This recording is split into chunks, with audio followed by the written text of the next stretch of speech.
Something touched me inside the globe.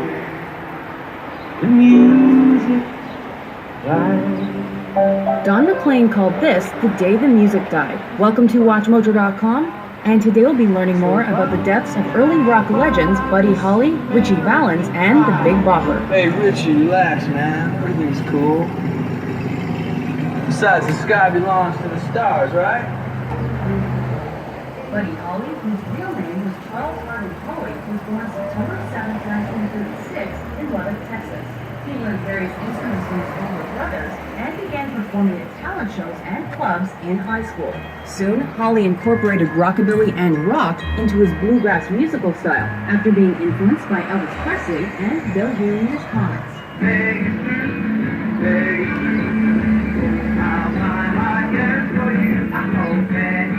After a few unsuccessful Decca Records singles, Holly and his band The Crickets had their first smash with 1957's That'll Be the Day. That'll be the day when I die with. During his lifetime, he released 3 studio albums as a solo artist and with his band. The Chirping Crickets, his eponymous sophomore effort, and That'll Be the Day. Despite the band's eventual breakup, Holly continued recording profusely, and because of this, new material was released for years after his untimely passing.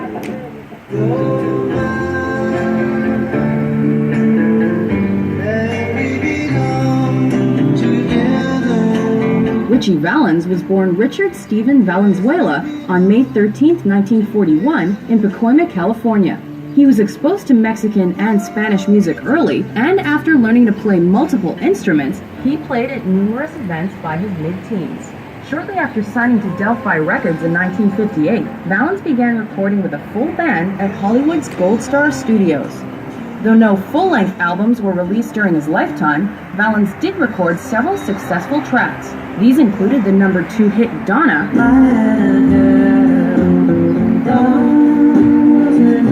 and a rock and roll rendition of the Mexican folk song La Bamba. Valens soon dropped out of high school to play shows across the country, make numerous television appearances, and to continue recording. The songs from this period later emerged on posthumously released albums. Yeah, this is the Big Bopper speaking. Giles Perry J.P. Richardson Jr. was born October 24, 1930 in Sabine Pass, Texas. He occasionally played with his college band, but really pursued his love of music when he quit his pre-law studies to become a full-time employee at a Beaumont, Texas radio station. Following time in the U.S. Army, Richardson was given his own show and became known as the Big Bopper. In 1957, the DJ made history after broadcasting for over 120 hours. He soon began writing songs and even penned #1 hits for George Jones and Johnny Preston.